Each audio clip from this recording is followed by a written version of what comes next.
l'enregistrement, voilà, pour l'avoir aussi en replay à disposition sur le site du CPR. Donc, je vous laisse la main, Christian et Nicolas, peut-être vous présenter et puis on démarre. Eh ben allez, c'est parti. Merci beaucoup Noëlla pour tous ces éléments d'introduction. Et je vais vous partager mon écran. Hop, voilà, et c'est parti. Clac. On voit Voilà. bien. Donc, Voilà, génial. Nicolas, vas-y, tu te présentes, je te présenterai après. Bonjour à tous. Merci beaucoup déjà pour votre présence et pour votre temps. Enchanté de passer ce petit moment ensemble au webinaire donc avec Christian et moi-même. Et puis, donc voilà, moi en quelques mots, donc je suis Nicolas, je suis cofondateur de la solution Magids, de la plateforme Magids. Et je suis surtout au quotidien vraiment sur la partie opérationnelle.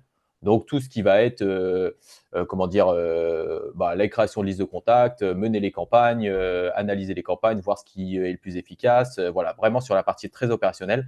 Et donc, je vais essayer dans la seconde partie du webinaire de vous donner voilà, pas mal de petits exemples d'astuces que je vois passer au quotidien et qui permettent en fait tout simplement d'aligner sales et marketing pour la gestion des campagnes. Voilà pour ma part. Ok, super. Moi, je suis Christian Martineau, donc je suis directeur du développement commercial et des partenariats chez Magilite. J'accompagne Magilite depuis plusieurs années, depuis de nombreuses années, d'ailleurs, ça fait presque 6 ans, effectivement, dans le développement le développement commercial et la constitution d'un réseau de partenaires, et en particulier d'un réseau d'agences. Aujourd'hui, on a presque une cinquantaine d'agences qui utilisent Magilite en marque blanche et qui fait partie des stratégies importantes de Magilide. Voilà. Merci Christian. Voilà, donc en quelques mots, simplement déjà pour planter un petit peu le contexte, voilà, donc nous développons la solution, nous éditons la solution Magid, donc c'est une plateforme de sales et marketing automation. On va avoir le temps, bien sûr, d'en redire plus de détails dans le webinaire. Simplement pour que vous puissiez bien positionner la solution, la plateforme et le contexte. Voilà, nous, donc, on est une plateforme de sales et marketing automation qui permet en fait de créer tout le funnel de A à Z, c'est-à-dire qu'on va avoir la possibilité sur la plateforme de créer les listes de contacts en temps réel. Donc ça, ça va être vraiment la partie data voilà, la partie data sur les listes de contacts. On va ensuite avoir la possibilité d'activer les campagnes, c'est-à-dire de prendre contact auprès des gens qui sont à l'intérieur des listes que l'on a créées au moyen de plusieurs canaux différents. Donc, ça va être au moyen des campagnes LinkedIn, des campagnes email, des campagnes SMS et ainsi de suite. Vous voyez, donc ça, c'est la partie 2, c'est les campagnes multicanales. Et puis, à la fin, on va aussi avoir un petit outil comme un mini CRM intégré à la plateforme qui va nous permettre en fait d'identifier toutes les opportunités commerciales qui tombent des campagnes et les organiser pour être sûr qu'on ne va rien laisser sur le côté à l'issue des campagnes. Voilà. Donc ça, c'est un petit peu le décor de la plateforme. Et c'est à partir de là qu'on va développer notre problématique du jour. Et là, je te repasse la main, Christian. Ok, super Nicolas. Voilà, donc on va essayer de prendre un petit peu de hauteur avant de rentrer dans le vif du sujet de la plateforme Agilide. Voilà, donc l'idée c'est aujourd'hui de vous expliquer un petit peu aujourd'hui ce qu'il en est, enfin quel est un petit peu le constat en termes de processus de gestion de data, de gestion de lead, et de voir de quelle manière aujourd'hui, finalement les choses se passent pas aussi bien que prévu, et de quelle manière on pourrait effectivement les améliorer. Donc aujourd'hui, bon, le funnel d'acquisition, tout le monde le connaît, hein. Aujourd'hui, c'est un processus qui est assez classique où finalement on récupère de la data. Donc ça peut être effectivement la création de data, du scrapping, de l'enrichissement. Ça peut être effectivement des données, des contacts qui viennent de contenu, les formulaires de contact qui viennent du site web, enfin voilà, les événements, enfin voilà, toutes ces datas-là aujourd'hui sont concaténées par le marketing qui qualifie, alors sous forme de campagne, de relance, etc.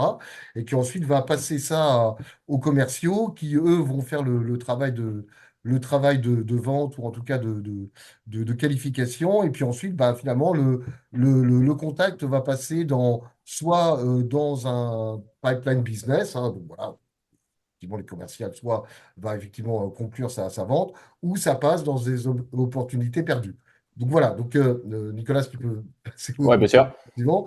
Donc voilà, donc finalement, aujourd'hui, on s'aperçoit quoi? On s'aperçoit que ce type de funnel aujourd'hui fonctionne finalement pas très très bien, dans le sens où finalement l'information se délite au fil de l'eau, et finalement tout ça se perd un petit peu dans les CRM du client, se perd un peu dans les naves, et la qualité en tout cas de remontée n'est pas effective.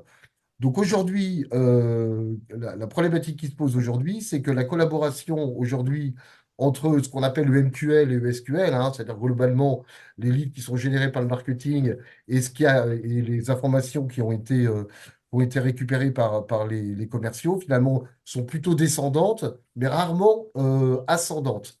Et donc aujourd'hui, on s'aperçoit que sur toute l'information qui a été générée par les commerciaux, alors que ce soit des opportunités gagnées ou perdues, finalement, l'information ne remonte pas au marketing. Le marketing, finalement, a assez peu d'informations, mis à part peut-être les deals gagnés qui satisfait tout le monde, mais finalement, tous les deals perdus, les, les, euh, les projets arrêtés, voilà, toutes les informations qu'on peut récupérer, finalement, ne remontent pas au marketing. Et donc aujourd'hui, on est plus dans un modèle, en fait, de transfert de data plutôt que de collaboration en tant que telle.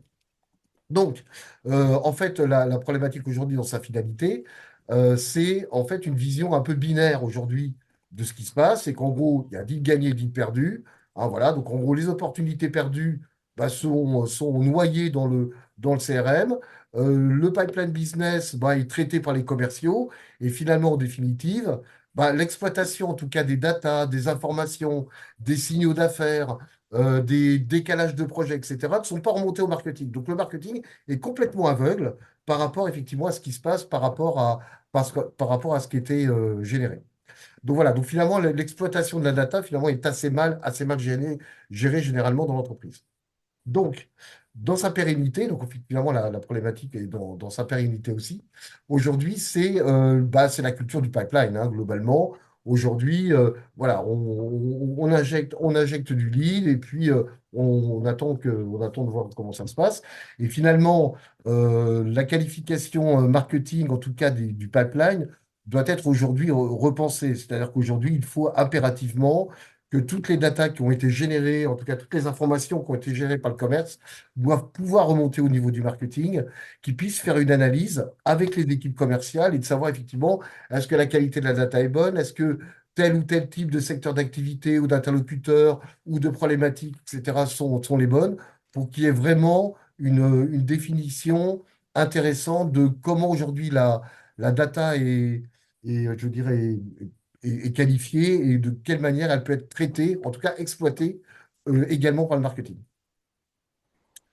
Voilà. Donc aujourd'hui, donc pour conclure, avant de laisser la parole à Nicolas, donc aujourd'hui, Magilide est quelque part un petit peu au centre un petit peu de tout ça, dans le sens où Magilide a la capacité, Nicolas vous le racontera, de pouvoir effectivement créer des listes de contacts, mais aussi on a la capacité de capter des formulaires de contact, on a la capacité de nettoyer, d'enrichir ou de mettre à jour des dotés du CRM. Donc quelque part, Magilide est un peu au cœur un petit peu de cette problématique-là. Et aujourd'hui, là, ce qu'on rencontre au quotidien avec nos clients, aujourd'hui, c'est véritablement essayer d'accompagner nos clients sur vraiment cette communication qui doit être fluide et qui doit monter et descendre et remonter entre le sales et le marketing et de manière le plus fluide possible et la plus intelligente possible. Aujourd'hui, par exemple, j'ai un petit exemple et je te laisse la parole ensuite, Nicolas. Aujourd'hui, on a un gros acteur de l'IT qui nous a sollicité en disant, bah voilà, c'est la direction commerciale hein, qui nous a sollicité en disant, ben voilà, Christian, aujourd'hui, on a un problème, on a des commerciaux, ils n'ont pas de data. Voilà. Donc, en gros, le marketing n'arrive pas à donner de liste de contacts, les commerciaux ne savent pas trop qui est adressé, ils n'ont pas les emails, ils n'ont pas les noms, ils n'ont pas les responsables, etc. Donc, aujourd'hui, en fait, on les a accompagnés, effectivement, sur la création de listes. Hein. Donc, en fait, on a bouché les trous de la raquette qui manquaient. Et donc, finalement, au départ, qui était un besoin qui avait été exprimé par le commerce, finalement, il est remonté directement au niveau de la direction marketing qui a dit, bah ouais, c'est super intéressant. Là, ça serait vraiment pas mal, effectivement, qu'on puisse industrialiser le processus et mettre en place vraiment un processus d'enrichissement de data et de qualification de data. Et donc voilà, donc on est rentré dans un processus qui finalement, sur lequel on a réussi effectivement à associer ces deux services-là pour vraiment faire un travail très efficace voilà, de qualification et de qualité de la data, autant d'un point de vue commerce que d'un point de vue marketing. Voilà, Arnaud, Nicolas, je te laisse Et la main. bah, la suite. Merci beaucoup, Christian, pour ces éléments. Alors, l'idée, c'est que je vais essayer, moi, pour la continuité de ce webinaire, de vous montrer des astuces un petit peu pratiques. Alors, je vais vous les montrer sur la plateforme Magis, parce qu'évidemment, c'est l'outil que je connais le mieux. Après, moi, je vais essayer de vous donner des stratégies, des astuces. N'hésitez pas, bien sûr, il y aura une phase de questions-réponses à la fin, donc n'hésitez pas à donner votre version des choses, parce que dans ce milieu-là, bah, on n'a jamais la science infuse. Donc, une astuce peut être une bonne astuce pour un certain, comment dire, pour une certaine campagne, mais pour d'autres ou pour d'autres sujets, ça peut être des astuces différentes. Donc, voilà, n'hésitez pas à nous partager ça à la fin du webinaire. N'hésitez pas à challenger un petit peu ce que je vais vous montrer avec grand plaisir. C'est aussi comme ça qu'on avance. Alors, pour reprendre un petit peu ce que Christian disait, si vous voulez, nous, de notre point de vue sur la plateforme, et je vais vous partager ça ici, ça c'est simplement pour vous montrer un petit peu l'introduction de la plateforme. En fait, la data va se trouver à tous les niveaux. Donc, vous voyez, pour suivre un petit peu ce qu'on disait en préambule sur le contexte, au départ, on va avoir la data qui est liée en fait à toutes les listes de contacts. Donc, quel contact je vais cibler pour activer mes campagnes, comment je vais le définir, etc. etc. Ça, c'est vraiment de la data qui va encore une fois définir nos prospects, nos cibles, etc. C'est le premier niveau de data. Là, on va voir que c'est assez intéressant et c'est assez important, encore une fois, d'avoir une communication entre les sales et les marketing, parce qu'en fait, il y a plein d'inputs qui vont être amenés par les sales et qui vont permettre des ciblages soit plus précis, soit des ciblages plus efficaces. On va y revenir, ça va être le premier levier. Le deuxième levier, c'est qu'une fois qu'on a nos listes de contacts, on va passer à la phase d'activation de nos data. C'est-à-dire qu'on va l'envoyer nos campagnes, encore une fois, sur nos différents canaux, que ce soit des campagnes email, que ce soit des campagnes LinkedIn, que ce soit des campagnes SMS. Et tout ça, ça va encore donner lieu à un autre niveau de data qui va être les data qui sont liées à toutes les performances de campagne. Donc, qui a ouvert, quel est mon pourcentage d'ouverture, quel est mon pourcentage de réponse, etc. Ça, vous voyez, en fait, c'est de la data en tant que telle qui va nous permettre aussi de comprendre, OK, quelles sont les stratégies qui fonctionnent le mieux, comment je vais impliquer les sales pour comprendre comment je peux améliorer mes sales, mes stratégies, comment je peux rendre mon process plus fluide, etc. Mais vous voyez, c'est vraiment un niveau de data qui est totalement différent de nos data de qualification de prospect au départ. Donc ça, c'est notre deuxième levier.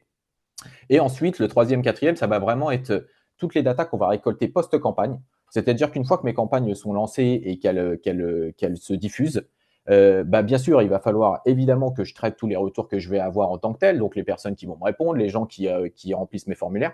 Mais en fait, il y a tout un niveau de data aussi qu'on oublie très souvent, qui sont toutes les personnes qui ont ouvert mon email, qui ont cliqué sur mes liens, mais qui n'ont pas converti.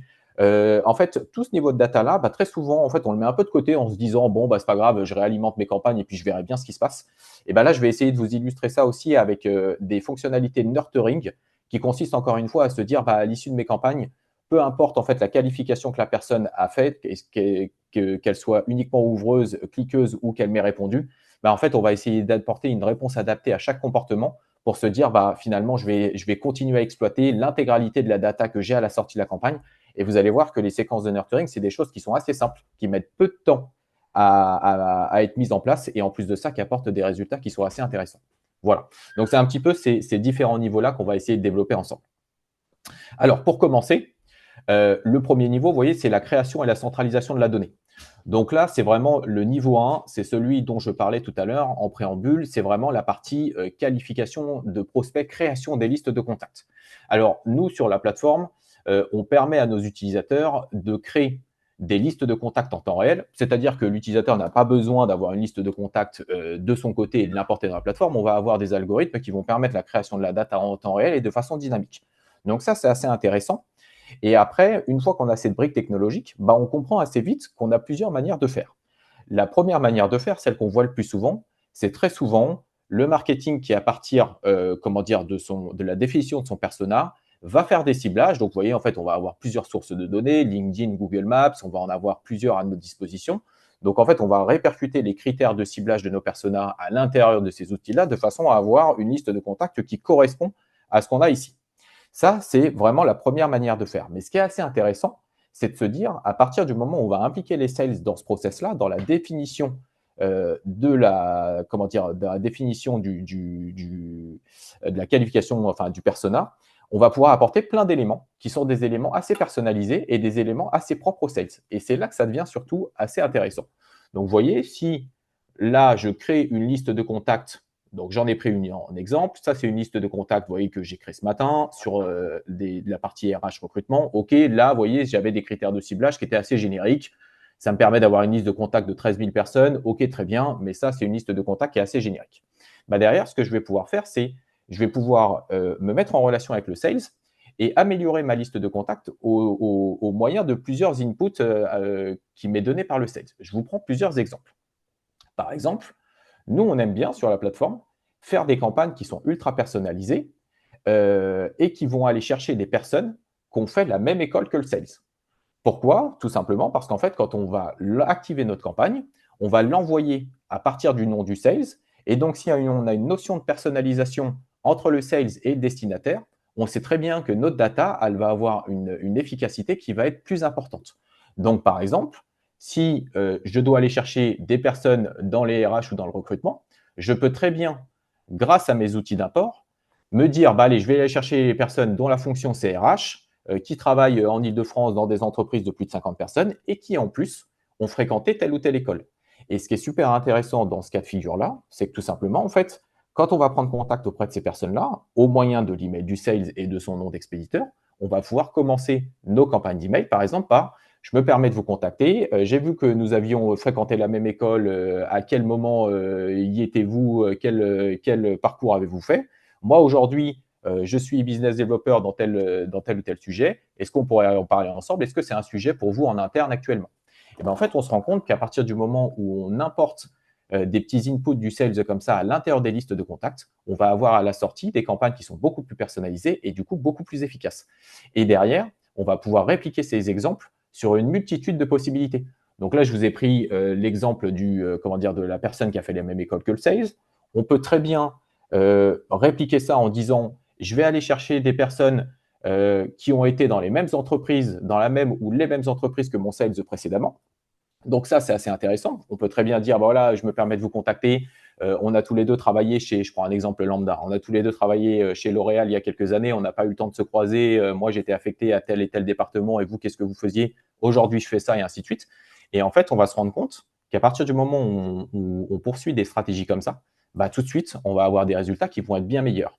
Et donc, c'est là où je veux vraiment mettre le point, je veux mettre un point d'honneur, c'est de se dire, OK, on a des outils qui nous permettent de scraper, qui nous permettent de créer des listes dynamiques, etc. Mais à chaque fois qu'on va impliquer les sales et qu'on va mettre des notions de personnalisation, bah, en fait, à la fin, on va avoir des campagnes qui vont mieux fonctionner. Et ça, c'est Ah, intéressant. pardon, Nicolas. Oui, Tu utilises beaucoup le mot scrapping. ouais. J'appartiens à un groupe où dès qu'on parle de scrapping, on a un refus total de tout le service juridique et ils font référence à une jurisprudence sur un outil de scrapping qui a été épinglé par la CNIL il y a 1 ou 2 ans. Ouais, mais la fameuse jurisprudence, en fait, elle fait référence à un outil de scrapping qui utilisait et qui exploitait des données B2C. En l'occurrence, je pense que l'exemple que vous donnez, c'est à mon avis un outil de scrapping qui scrapait LinkedIn, qui récoltait les emails B2C des personnes sur LinkedIn et qui s'en servait pour activer les campagnes. Évidemment, il ne faut surtout pas faire ça. C'est le fil rouge de tout le RGPD. Il ne faut absolument pas faire ça. Et quand on fait ça, je pense qu'on se fait épingler à peu près Ouais. en 3 jours. Parce que évidemment, c'est le premier, c'est le premier avertissement du RGPD en fait. Donc à Oui, partir de là, il ne faut surtout pas faire ça. oui, Jérôme, ça c'est important parce qu'aujourd'hui, on a plutôt vocation, nous, à récupérer le contact public et on enrichit avec de la donnée B2B. Là, tu fais référence, je pense, à une campagne qui a été faite un peu de manière un peu monstrueuse par un acteur, je crois, de la livraison de plats, je crois, et effectivement qui s'est fait un petit peu boucher. Mais c'est vrai que ouais, ouais. Donc il faut faire attention à cette notion de scrapping. Aujourd'hui, elle peut être vue de manière très négative, mais nous, on va plutôt avoir cette notion de récupérer uniquement le contact, hein. Donc, Nicolas, on en parlera. Christian, pour compléter, moi en tout cas, j'utilise le scrapping avec mon compte LinkedIn. Donc, quelque part, je récupère ma communauté, je récupère des contacts qui viennent de mon compte LinkedIn. Donc, on ne scrape pas à la volée tout ce qui vient, quoi. On ratisse pas large. Ok, ok, ok. Voilà. Merci. Moi, je pense qu'effectivement, scrapping, ouais, on met beaucoup de choses dedans. Il faut faire attention à ça. Après, là, moi, c'était un exemple que je donnais. On a aujourd'hui des utilisateurs qui, effectivement, ne veulent pas forcément mettre le pied là-dedans, Et du coup, en fait, on va utiliser plusieurs autres sources de contacts, et c'est mes points suivants sur la partie liste de contacts, en fait, sur la partie création des listes. C'est-à-dire qu'on peut faire beaucoup de choses sans forcément scraper la donnée. Typiquement, vous voyez, dans ce que je disais, dans le point que je disais, c'était créer et centraliser la donnée. Moi, je pense qu'il y a quelque chose qui est ultra important aussi, c'est aujourd'hui avoir un point d'attache sur lequel on va centraliser tous les leads ou en fait toutes les listes de contacts qu'on va pouvoir avoir à droite à gauche. Et on a pas mal d'utilisateurs aujourd'hui qui vont tout simplement automatiser la redescente des formulaires de contact qui sont créés sur leur site web, parce que en fait le constat est très souvent le même. C'est à partir du moment où ils ont des formulaires de contact qui sont créés sur les sites web, très souvent ça redescend jusqu'aux sales, et très souvent les sales disent bah, je ne sais pas trop qui c'est, il n'est pas bien qualifié, je ne sais pas d'où ça vient, c'est assez long avant qu'il soit recontacté, etc., etc. Donc nous, en fait, on fait le choix sur la plateforme, et on a pas mal d'utilisateurs qui le font. À partir du moment où on a des formulaires de contact remplis, ils arrivent directement ici. En fait, on automatise le fait qu'ils vont tomber dans une liste de contacts, et derrière, ils vont être activés au moyen des campagnes. Ça, c'est des usages qui sont beaucoup utilisés sur la plateforme et qui vont encore une fois poursuivre l'objectif de faciliter la tâche du sales au quotidien, et en fait d'avoir une étape de qualification automatique avant que le sales puisse prendre le relais. Et donc ça, c'est aussi intéressant. Et là, typiquement, c'est une manière de faire, une manière d'aligner le sales et le marketing sans utiliser la partie scrapping. Voilà. Donc en fait, on a pas mal d'usages qui sont complètement différents. Ça, c'est un deuxième niveau. Et on aime bien aussi un troisième niveau qui va permettre encore une fois d'aligner un petit peu le travail des sales et du marketing, c'est de se dire, on a très souvent le constat, ah bah oui, mais donc les sales nous disent souvent, ah bah oui, mais à l'intérieur du CRM, j'ai des données qui sont obsolètes, je ne sais pas trop comment comment dire, les qualifier, au bout d'un moment, on va forcément, telle ou telle personne change de fonction, et ainsi de suite. Donc nous, on aime bien aussi utiliser toute cette data-là. On va simplement l'importer sur la plateforme, et à partir de ce moment-là, on va avoir des algorithmes de rafraîchissement qui vont aller rechercher la vraie fonction de la personne, enfin en tout cas la fonction actuelle de la personne, son entreprise actuelle, etc., etc. Et donc là, en fait, le marketing va rendre un grand service aux sales en disant, ben moi, en fait, votre data, je vais vous la rafraîchir. Vous allez pouvoir la réimporter à l'intérieur du CRM, et c'est ce qui va faire que vous allez encore une fois avoir plus de fluidité et de facilité au quotidien. Donc ça, c'est un troisième exemple. On a beaucoup, beaucoup de choses à faire là-dessus. Et c'est ça qui est assez intéressant, c'est que scrapping, pas scrapping, quoi qu'il arrive, en fait, l'enjeu de la data et de l'alignement du sales et du marketing, en fait, il se prolonge sur plein d'exemples concrets. Et c'est ça qui est assez chouette, c'est qu'aujourd'hui, nous, on a des utilisateurs sur la plateforme qui font tout en même temps, qui ont à la fois des campagnes qui vont porter sur des listes scrappées, qui à la fois ont des campagnes qui vont porter sur de la réanimation de communauté, c'est-à-dire des prospects ou des anciens clients qu'ils ont avec qui ils n'ont plus de contact, qu'on a rafraîchi. En fait, on reprend contact auprès de ces gens-là. Ça, c'est assez chouette. Et on a aussi des campagnes qui vont venir requalifier des formulaires de contact qui sont remplis ou des choses comme ça. En fait, des leads qui arrivent dont on ne sait pas trop comment il faut les traiter. En fait, on va les requalifier avant. Voilà. Ça, c'est vraiment la première notion. Et simplement pour aller un petit peu plus loin sur la notion, encore une fois, de qualification de base de données, aujourd'hui, on entend beaucoup parler de l'IA. Donc, c'est vrai qu'avec l'IA, on peut faire beaucoup de choses. Je vais vous en donner un petit exemple qui est assez parlant. Vous voyez, donc ça, c'est une liste de contacts qu'on peut créer sur la plateforme. Donc, on va avoir tous ces champs par défaut, toute cette information-là. Et on a, par exemple, une information qui est description du site Internet. Donc ça, si vous voulez, c'est la description qui est faite sur le site web de la personne à chaque fois. Et donc, par exemple, j'ai eu le cas assez récemment d'une agence SEO qui m'a dit, nous, en fait, ce qu'on aimerait bien faire, c'est automatiser l'envoi d'une campagne auprès de ces gens-là, en disant, voilà, j'ai réfléchi aux métadonnées, aux mots-clés SEO sur lesquels on pourrait vous positionner pour que votre référencement soit le plus impactant sur Google. Et donc, en fait, tout simplement, ce qu'on a fait, c'est que, vous voyez, à partir de l'IA ici, on a demandé à l'IA, ici, grâce à un prompt, à partir de la description du site Internet, de nous donner les mots-clés qui seraient les plus impactants pour le positionnement de cette entreprise. Et donc, en fait, l'IA va tout simplement, sur chaque requête, va nous donner les mots-clés qui sont les plus impactants. Elle va nous créer ça dans une colonne spécifique. Et dans un second temps, quand on va passer à la phase d'activation de la donnée, on va simplement pouvoir importer cette variable-là à l'intérieur de l'email qu'on va envoyer en disant « Bonjour, Monsieur Martin, je me permets de vous contacter, j'ai découvert votre site Internet, j'ai fait une petite étude sur les mots-clés les plus impactants qui pourraient être 2 points variables mots-clés les plus impactants qui nous ont été donnés par l'IA. On pourrait regarder ensemble comment vous positionnez sur ces mots-clés pour que votre référencement soit le plus efficace et le plus rapide possible. » Voilà. Et ça, en fait, c'est quelque chose qui est assez chouette. C'est un exemple parmi tant d'autres. Évidemment, avec l'IA aujourd'hui, on peut leur demander beaucoup de choses. Et en fait, l'idée, c'est vraiment grâce à l'IA, d'aller chercher une information qui est la plus personnalisée possible, qu'on va pouvoir intégrer à nos campagnes et qui, du coup, en fait, encore une fois, va donner une efficacité et une personnalisation qui est plus importante. Voilà. Voilà ce que je voulais vous dire un petit peu sur les listes de contacts. Alors, n'hésitez pas, si vous avez des questions, on pourra y revenir avec grand plaisir. Voilà, ça c'était sur la partie de création et centralisation de la donnée. Ensuite, on va avoir vraiment toutes les datas, comme je le disais tout à l'heure, c'est les datas en fait qui sont liées à l'activation et à l'interprétation de nos campagnes. Donc là, vous voyez, l'idée est de se dire à partir du moment où j'ai ma liste de contacts créée, alors je vais vous montrer quelques exemples qui peuvent être des exemples un peu parlants. Hop. Je vais vous montrer des vraies campagnes sur la plateforme que j'ai le droit de vous montrer. Hop. Donc, vous voyez, une fois qu'on a nos listes de contacts, bien sûr, on va créer nos modèles d'email qui sont les modèles d'email les plus impactants. Donc, au moyen des variables de personnalisation, c'était un petit peu mon exemple sur la partie SEO juste avant. C'est des bons moyens pour que l'email qui parte, en fait, soit adapté à chacun de nos interlocuteurs. Et donc, forcément, l'impact in fine va lui-même être plus important.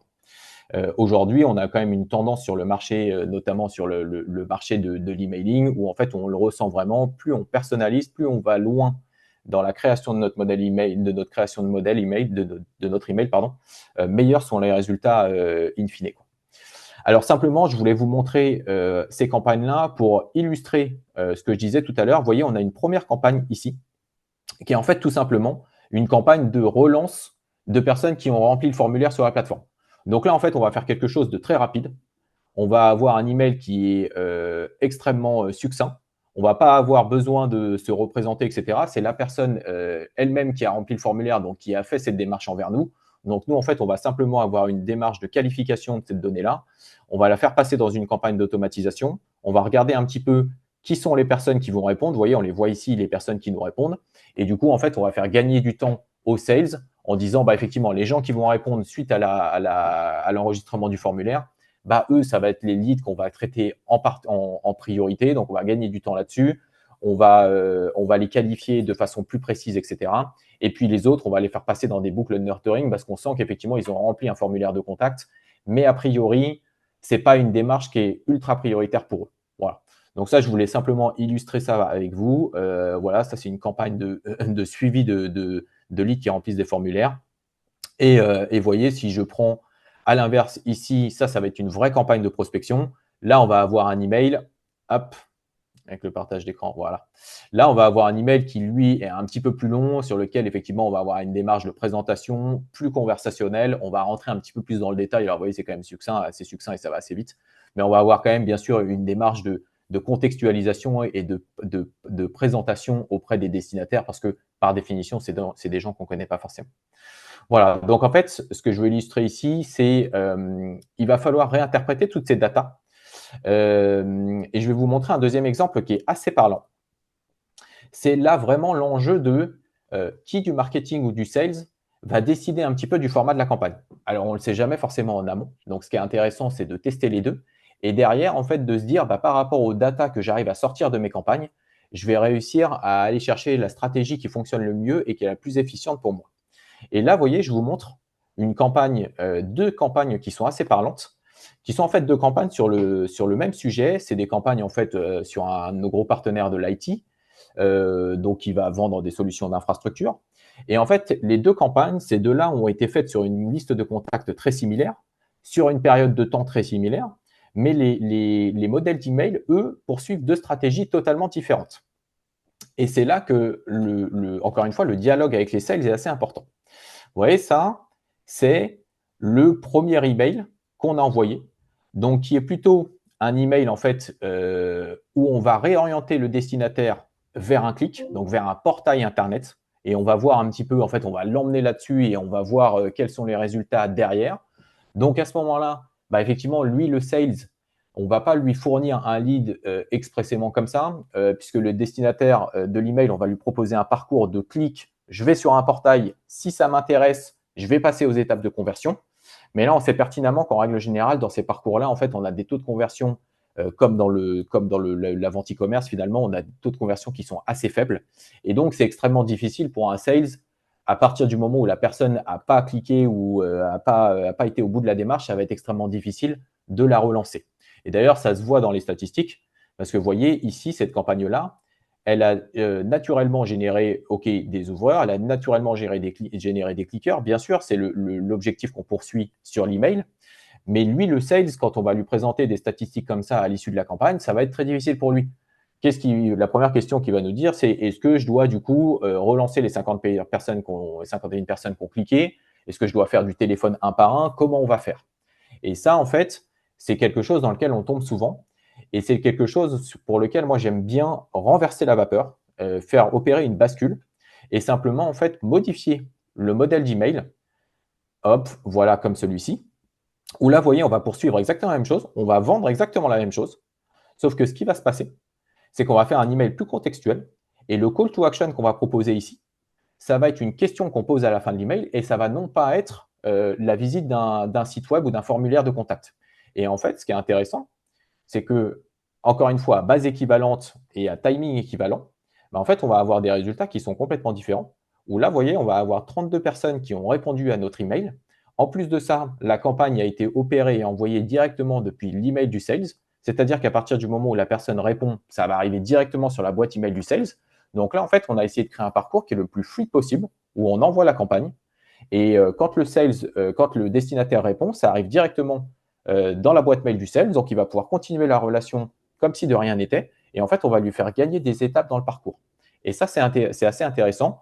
Et je voulais surtout vous montrer ça parce que ça illustre le fait qu'un modèle d'email différent, en fait, simplement en poursuivant une stratégie un petit peu différente, on va arriver à des résultats qui sont complètement différents. Et surtout, en fait, on va réussir à créer un parcours qui est plus fluide pour le sales. Voilà. Donc ça, c'est un petit peu ce que je voulais vous montrer sur la partie en fait activer et interpréter la donnée. Parce que derrière, ce qui est intéressant, c'est de faire le choix entre les différentes campagnes et donc d'avoir un dialogue entre les sales et le marketing. Quelle est l'approche et quel est le parcours que j'ai proposé qui a permis en fait de gagner le plus de temps, d'aller le plus loin et surtout de générer le plus de résultats, mais qui a proposé aussi un parcours le plus fluide possible aux sales. Voilà, ça c'était le point numéro 2. Ensuite, on en arrive effectivement à, si je reprends un petit peu mon exemple, mes campagnes sont envoyées. Le sales a donc naturellement traité et repris contact auprès des personnes qui lui ont répondu en direct, mais on a tout le reste de la data. C'est-à-dire qu'on a les personnes ici qui ont répondu, on a les personnes qui ont cliqué. Là, l'idée, c'est que, attendez, je vais passer, alors là, je vais vous montrer nos campagnes Magie Zado. Ça, c'est les campagnes que nous faisons nous-mêmes pour communiquer sur Magileads. Donc, vous voyez, c'est même typologie de campagne. Alors là, si je reprends un petit peu mes exemples, vous voyez, on a à la fois des campagnes très volumineuses, on les voit ici. On a des campagnes qui sont ultra précises, on les voit ici. Donc, vous voyez, en fait, ce qu'on fait, c'est on fait des campagnes sur les alumni. Ça, c'est une campagne pour moi, parce que moi-même, je suis passé par l'université Dauphine. Donc, en fait, on fait des campagnes auprès des alumni Dauphine. On fait des campagnes auprès des alumni Dauphine et des gens qui ont fréquenté les mêmes entreprises que moi. Vous voyez, ça, c'est des campagnes pour moi aussi. Donc, en fait, on va avoir des notions d'ultra-personnalisation par là. On va avoir des campagnes sur Microfocus, qui était l'entreprise précédente de Christian.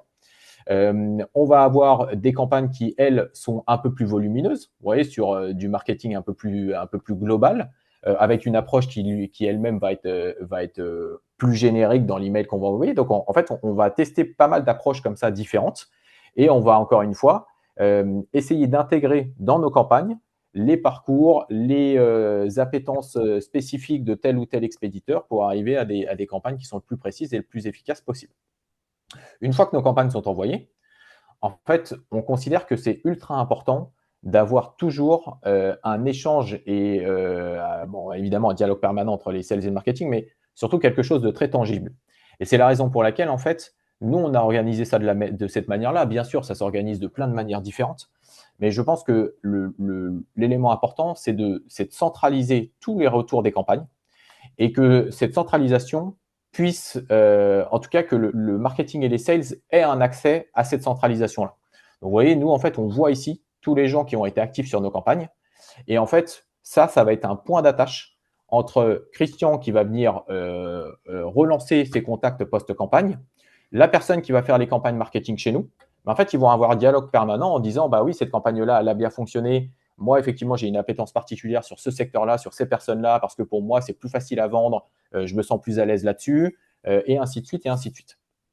Voilà, donc encore une fois, c'est vraiment ce dialogue-là qui est important.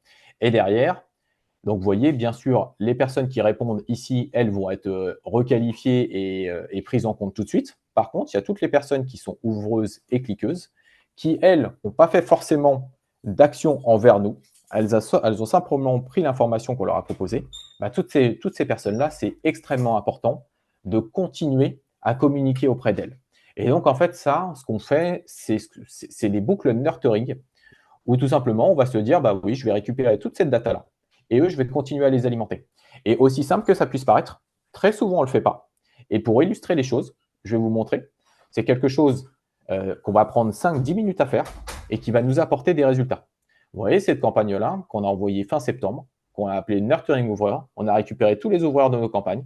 On leur a simplement renvoyé quelques emails en recontextualisant les choses, en leur demandant peut-être que ça a changé chez vous entre-temps, peut-être que la problématique est revenue une priorité en interne, etc., etc.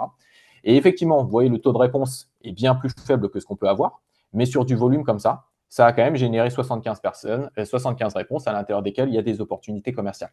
Donc vraiment, on insiste encore une fois sur le fait de nurturer. C'est quelque chose d'extrêmement important. En tout cas, vraiment, le fait de se dire toutes les datas post-campagne, quoi que sont leurs statuts, que les personnes soient ouvreurs, cliqueurs, répondeurs, etc., quoi qu'il arrive, il va falloir un parcours adapté à chaque personne. Voilà. C'est quelque chose d'assez important. Et enfin, capitaliser sur la donnée, ça, bien sûr, c'est un petit peu, la conclusion de tout ça. L'idée est de se dire, à partir du moment où effectivement, je vais avoir des statuts différents sur chaque personne, je vais avoir effectivement un traitement différent sur chaque personne. Les répondeurs, en règle générale, ils sont envoyés directement dans les CRM. Les ouvreurs, les cliqueurs, on continue de les nurturer. Alors évidemment, on ne leur envoie pas un email par semaine. Après, on étale les communications petit à petit. L'idée, c'est pas d'avoir une pression marketing qui soit trop importante. Donc, les ouvreurs-cliqueurs, on va avoir un comportement adapté envers eux-mêmes. Et surtout, ce qu'on va faire, c'est qu'on va continuer à réalimenter nos campagnes. Mais pour continuer à les réalimenter nos nouvelles campagnes, on va beaucoup se servir des datas qu'on a ici. Et en fait, on va, encore une fois, grâce au comportement, grâce au traitement terrain des sales, on va prioriser derrière les approches suivantes en disant, oui, tel secteur d'activité qui fonctionne bien, j'ai vu que telle campagne, elle m'a apporté telle réponse. Ah bah oui, le texte de la campagne, effectivement, c'est une question directe. Donc, on voit que c'est un mode de fonctionnement plus fluide et qui apporte plus de réponses. Donc, vous voyez, en fait, on va retraiter un petit peu toutes les données, que ce soit les données à la fin, que ce soit les données de campagne, pour remettre à jour nos listes de contacts et petit à petit arriver à des campagnes qui sont de plus en plus fluides. Et vous voyez, nous, on en est l'exemple même.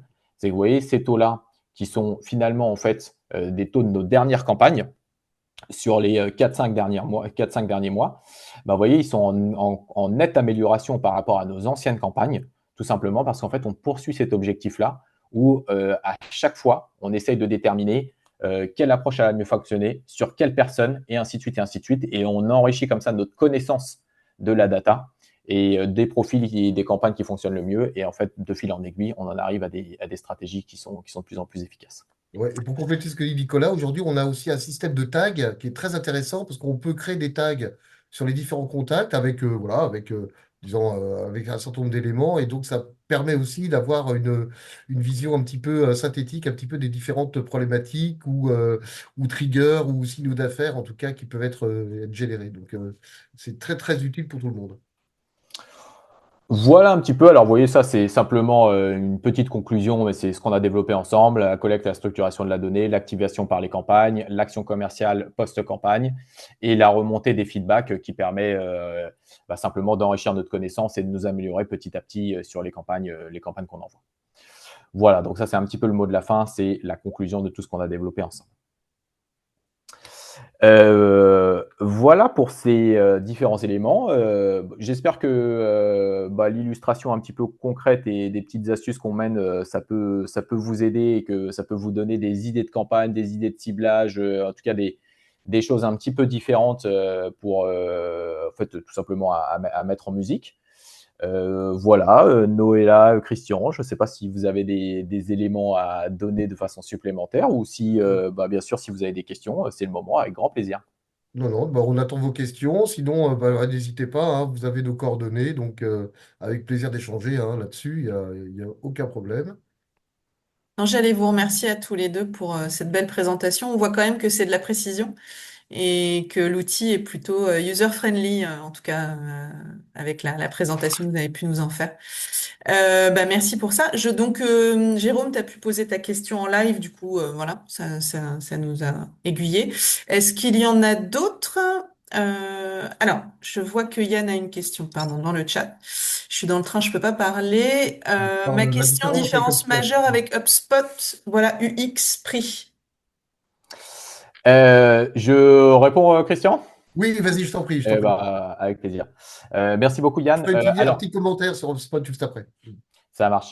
Alors, nous, on considère qu'on se situe vraiment en amont d'HubSpot. Les usages ne sont pas exactement les mêmes.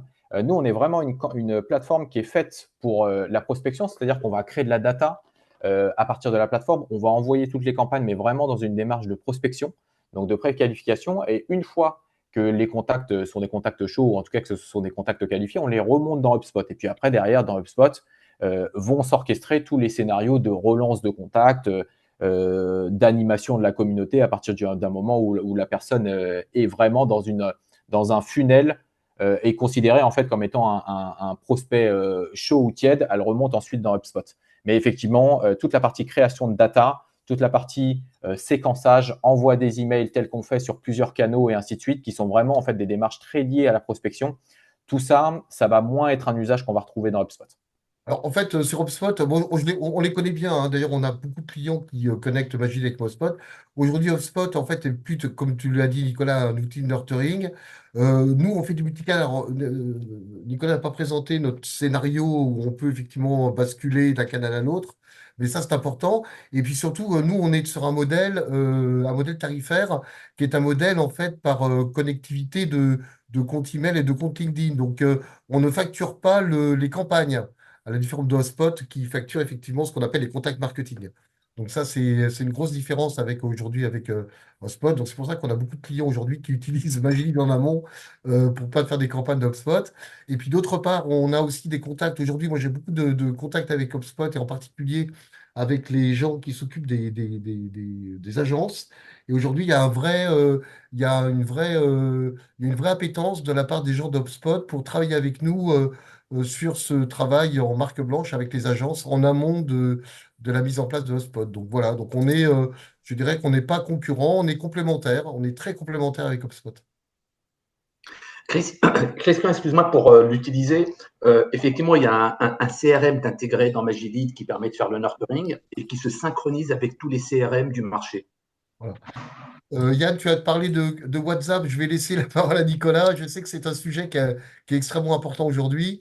Je crois qu'on est en train de travailler là-dessus. Nicolas, je ne sais pas si tu as des infos à nous communiquer. On est effectivement en train de rajouter le canal WhatsApp sur la plateforme. Donc aujourd'hui, en fait, on gère 4 canaux différents. Donc bien sûr, la partie email. Alors la partie email se sous-segmente entre ce qu'on appelle vraiment le call mailing, donc les envois de campagne personnalisés à partir d'adresses email, de réelles adresses email. Donc c'est ce qu'on appelle le call mailing, les envois par SMTP. Et on a aussi les envois newsletter. Voilà. Donc en fait, aujourd'hui, dans l'email marketing, il y a 2 façons de faire. Nous, on va gérer les deux. Donc on va pouvoir utiliser les deux dans les campagnes email. On gère bien sûr la partie canal LinkedIn. On gère la partie canal SMS et on gère la partie canal, ce qu'on appelle VMS, qui est l'envoi d'un message vocal directement sur le téléphone du destinataire. Et donc, à ces 4 canaux-là, va être rajouté le canal WhatsApp, sur lequel on est en train de travailler à l'heure actuelle. Voilà, alors à voir la question. Là, moi, je vous parle vraiment de façon personnelle sur cette réflexion. Je ne sais pas si un jour WhatsApp va peut-être, pas fermer les vannes, mais en tout cas mettre en place des process de je dois m'authentifier ou en tout cas j'ai la possibilité de ne pas accepter une communication qui provient d'un numéro que je ne connais pas. À voir. Peut-être que ça commencera à arriver. Je me demande si ça ne commence pas déjà à arriver parce que c'est quelque chose qui commence à prendre la tendance du marché. à voir. En tout état de cause, effectivement, nous, on va l'intégrer en termes de canal supplémentaire. Oui, c'est-à-dire qu'il y a derrière, il y a quand même le programme Meta derrière, donc on est un peu soumis aussi voilà, un petit peu aux conditions que Meta va mettre en place sur WhatsApp.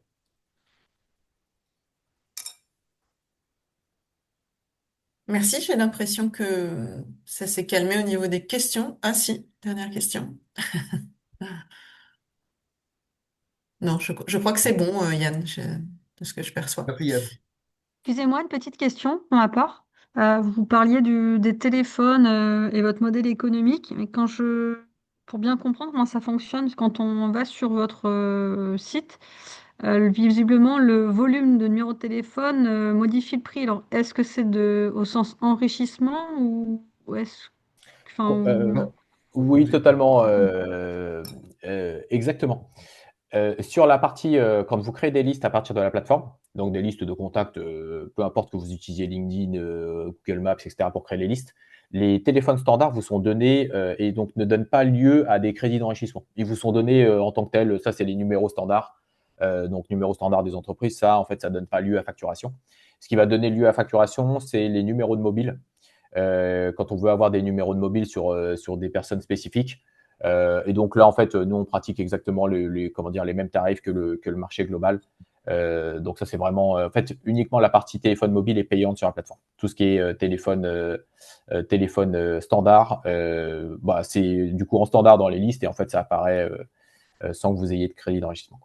Pour répondre à la question de Yann, différence Brevo et Lemlist. Alors Brevo, on va dire que Brevo est plutôt une plateforme pour mettre en place des opérations un peu volumineuses et surtout mettre beaucoup d'HTML. Donc Brevo est une très bonne plateforme pour mettre en place, par exemple, des campagnes newsletter, voilà, avec beaucoup d'HTML. Donc c'est plutôt le modèle aujourd'hui de Brevo. Aujourd'hui, on a des clients qui utilisent Brevo sur des opérations volumétriques et qui utilisent Magilite plutôt sur de l'acquisition ciblée. Donc on est un peu différent. Nos petits camarades de l'Emlist, on les connaît bien. Ils ont pris un petit peu d'avance en termes de communication avec nous. L'Emlist aujourd'hui est beaucoup moins complet en termes de création de listes de contacts, parce que l'Emlist aujourd'hui travaille avec des bases Apollo. Alors le problème, c'est qu'Apollo a été blacklisté par LinkedIn, donc aujourd'hui, l'Emlist va plutôt effectivement aller faire du scrapping externe pour l'intégrer ensuite dans la plateforme. Donc voilà, donc le modèle est un peu, enfin, en tout cas en termes de fonctionnalité, on est beaucoup plus riche en termes de fonctionnalité, en termes de fluidité des opérations avec l'Emlist. Mais voilà, l'Emlist, on les connaît bien et ça reste quand même un acteur important sur le marché et qu'on rencontre très souvent. Absolument. Christian, pour compléter, l'AMNI, c'est de la data statique, donc souvent quand des bases qui datent de 2 ans, nous, on est dynamique. Toute la différence, c'est que la data est enrichie immédiatement. Donc, elle a la fraîcheur que l'on trouve sur des réseaux sociaux comme LinkedIn.